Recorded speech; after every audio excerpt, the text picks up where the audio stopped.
Hi, beautiful souls. I'm Sarah, your soul oracle deconditioning coach and mirror here at Soul Heart Intuitive Coaching. And this is your energy update for the week of October 5th to the 11th. So this week's energy, it has a little bit of a different sort of intensity than we are used to lately. It's not loud or chaotic, but it is deep, it's quiet, and it happens on a cellular level. It's the hush that happens after the thunder, the moment when meaning starts to settle into your bones. And if you've ever felt like you've been cracked open, disoriented, or at a little in that in between phase, or it could be happening right now, remember that this is not you being off track. This is a part of you pivoting. This is the pivot point. It's where your nervous system starts to catch up with what and how you are transforming. It's where your small choices can become sacred realignments. You're not behind, you're not broken, you're in between narratives. So let clarity help you to land softly and let the truth emerge in whispers and not declarations. Don't force the map. Just take a new breath and take a next one and a next one. You're being rewritten. And so let those rewritings and those shimmers that are coming to you start to turn into structures. Let that clarity arrive to you without force. Remember, it's one day, one breath at a time. You're not leaving the path that you're on. You are the path that you're on. So the overall energy for this week is based off of three cards is solar eclipse revolution, second house owning, and Mercury mind. So keep in mind, we just had a solar eclipse on September 21st. Now, while a lot of aspects can happen within a day or two, solar eclipses have a longer reverberation period. So most of the time, they will echo their meaning over the course of the next 6 months. But they also have a longer period of time, which can happen over about 2.5 years. So remember that solar eclipse is a time of revolution. It's a time of change. It's a time of shifting things up. I know things have changed in my own life since the solar eclipse on the 21st. So remember that it's here to show you information, to show you things and changes that you need to make or you need to shift. And if you don't make them and you don't do it the way that the universe wants you to do it, the universe might just make changes for you. Now, the second house owning, it's telling you about things that you value. What is it that you truly value? Do you value yourself? Do you value your time? Do you value the people around you? It's giving you information so that you can move forward in the way that you need to. Mercury, the mind, it's telling you sometimes we spend a lot of time in our minds. And while there's a time and a place for being in our minds, it's not always the best place to be. And sometimes our minds can lead us astray. So, this is an opportunity for you to not necessarily think with your mind. And that's part of what this eclipse has been telling us. Don't just think with your mind, think with your heart, connect to your heart. What is it that you truly want in terms of this? So, while your mind is a useful tool, and you should definitely look at things from every angle with Virgo being involved, ultimately, the North Node is in Pisces. It's headed in that direction of connecting to your heart, connecting to the sense of mysticism, the sense of spirituality, the sense of what it is that we need to do and who it is that we need to become in the long run. So now we're going to move into the cards. I have pulled cards for each zodiac sign. Remember, the messages, they are layered. The sun and the rising sign is the one that you should pay attention to. That is where the gold always lies for you each week. This is where your future self is whispering to you through the veil. So let's tune in. Remember, this isn't a method of controlling the outcome, but it's to mirror back to you what your soul already knows and how it is that you can shift. So let this be your pause.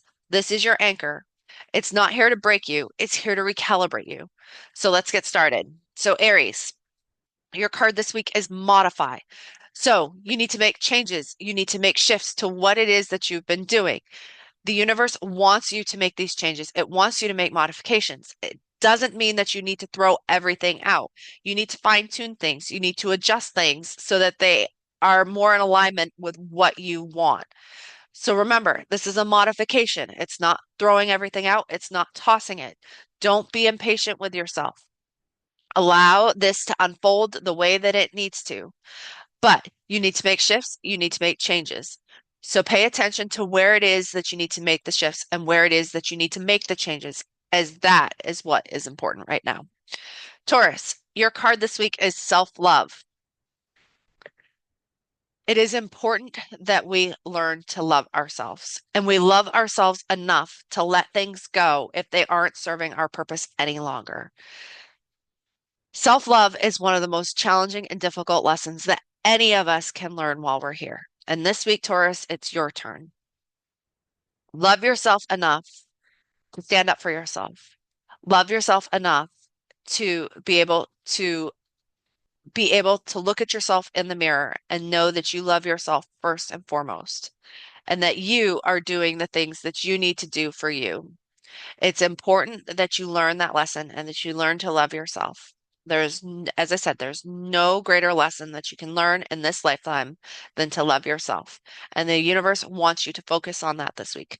So, what do you need to do so that you can love yourself? Gemini, your card this week is breathe.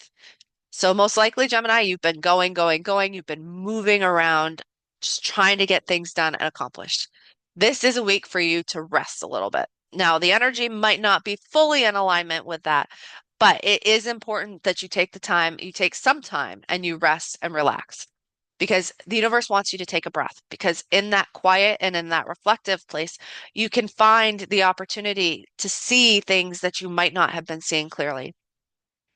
When you're always moving and going, you're not taking the time to sit and listen to what it is that the universe wants to tell you. And sometimes the universe whispers softly. Now, if we don't pay attention the first time, it will get a little bit louder. But typically, by the time it gets to the point where you're hearing things, if you've been rushing around and just doing, the lesson is too late, and the universe will find a way to deliver the message to you. So take some time out this week and just remember to breathe because that is the way forward for you this week. Take a breath, and in that breath, remember and listen to what the universe has to tell you. Cancer, your card this week is mental repetition. So most likely you have had the same story, the same monologue going on through your head. It's okay. It happens. But that mental repetition is here to tell you a story. You have the opportunity to break the cycle. This is a week where you can take that information and you can move with it. The solar eclipse might just be giving you that revolution that you need so that you can start to move in that direction and you can clear your shadow and just kind of go with what it is that is bothering you.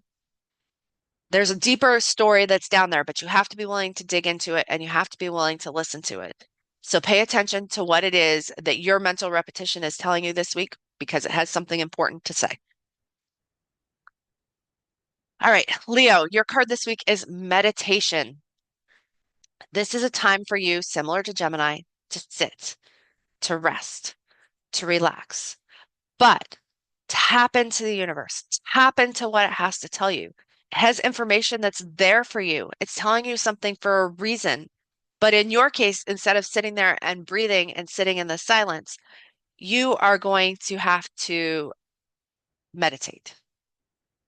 It may not be something that you necessarily think that you're good at. You may not be good at it, but the universe wants you to connect. It wants to deliver information to you. So find a way and a form of meditation for you to take so that you can move down that path and you can move in that direction because you need those messages so that you can move forward. So pay attention to the messages. Most likely they're going to come to you through meditation. Virgo, your card this week is barriers. You have been releasing stuff and letting stuff go. And while that is great, sometimes we need a barrier to come up and tell us when we are headed down that wrong path. And those barriers are probably going to come up for you this week. So pay attention to the barriers. Where are they stopping you? It's time for you to take a redirect and to go in a different direction. Those barriers are there for a reason and they are important. So pay attention. Don't just dismiss them because they will come back around if you don't pay attention. So pay attention for the barriers this week and then sit and think about what it is that those barriers have to tell you about the direction that you're headed in. Libra, your card this week is boundaries. It is important that you have boundaries. Now, you may say that you have boundaries But you may, but most likely the boundaries aren't quite what you think they are. Now, boundaries are important on both fronts. So you may have boundaries for yourself, but do you have boundaries in turn and respect other people's boundaries? So if you don't respect other people's boundaries, then how can you expect that other people to respect your boundaries? So it's twofold. So remember, boundaries are the key. Don't just let people walk all over you and don't walk all over them. It's twofold. Boundaries are important on both fronts. So make sure that you have boundaries, make sure that you have protection to keep up with yourself, but respect when other people have their boundaries set up, as they have them set up for a reason. So remind yourself of that this week. Boundaries is a two-prong approach. It's for you and for other people. Respect both. Scorpio, your card this week is nurture. This is a time for you to take a little bit of a timeout. Things may have been complicated. They may have been difficult for you recently. You may have learned some unexpected lessons. It's okay. This is a time for you to do what your soul wants you to do. What is it that you are craving? What is it that you want to do? Work on that aspect. How can you feed your soul? How can you feed yourself? Those are the important things this week. So pay attention to how you can nurture yourself so that you can make the best decisions for yourself now and in the future. Sagittarius, your card this week is commit to happiness. What do you need so that you can be happy? That is ultimately the question for you this week. What do you need so that you can be happy? You may need to sit with that question this week. You may need to decide, what does that mean? You may not know the answer. It's okay that if you don't know the answer to that. I'm not expecting you to necessarily know the answer to that this week. But how can you become a happier person? How can you commit to that path? What brings you joy? What lights you up?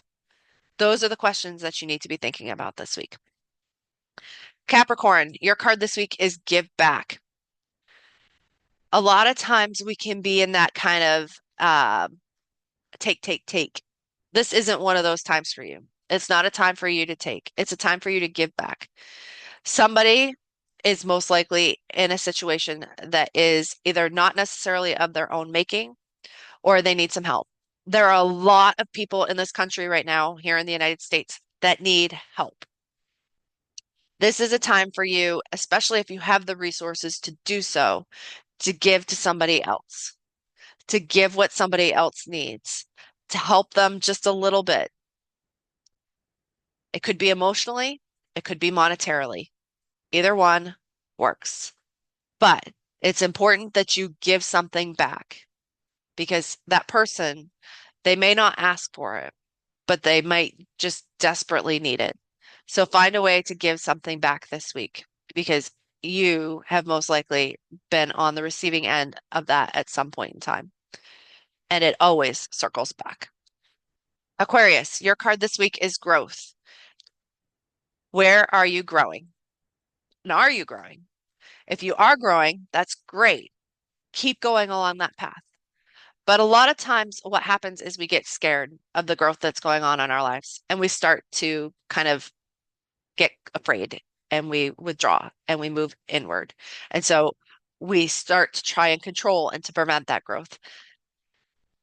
Try to step out of the fear. Move into that station of growth, what it is that you want. How can you become the better person that you are meant to be? And you are meant to be that person. So allow yourself the growth that is needed so you can become that better, more idealized version of yourself. You have that vision of yourself. Just allow it to come through. And Pisces, your card this week is negativity. Negativity is all around us. It is something that is so prevalent in today's society and all the way around. Find a way to protect yourself from the negativity.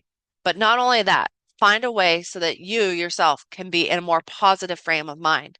Because oftentimes, what will happen when we are willing to become more positive is that we can start to move in the direction and start to bring things in and manifest what it is that we want. It can be hard to do that when we are in that place of negativity. So pay attention to where the negativity is entering your mind in your body this week, in your life, and then pay attention to that because those are the areas that you need to work on, and those are the areas that you need to do the work. So remember, you're not lost. You're in between stories. So let these messages find a place in your body, even if they don't make sense yet, because sometimes the most powerful knowing comes in the quiet after the card is pulled. So let these messages you received anchor your next step, even if you can't see the full map yet. Our sun and rising signs, the codes are layered, so let them sit, let them settle, and revisit them if you need to. And if you're craving deeper cosmic guidance and spiritual anchoring, come join me inside the Soul Keys Temple. It's my signature monthly membership. We move with the moon. We look at the transits, what's going on, and anchor into the astrology of the moment through live sessions if you do these Soul Keys Temple live. There's also potent transmissions that come as part of that. And it's where soul meets structure, where you're reminded that your path is sacred, even when it's messy, and it will be messy at times. So you can find full details at www.soulheartintuitivecoaching.com. And you can also book personal soul sessions with me one-on-one if you want to go deeper. I'm also on Facebook, Instagram, TikTok, and YouTube, and the magic will continue there. So here's to a week of sacred pivots, anchored clarity, and deep inner resonance. So stay tuned, stay luminous, stay you, and I will talk to you next week.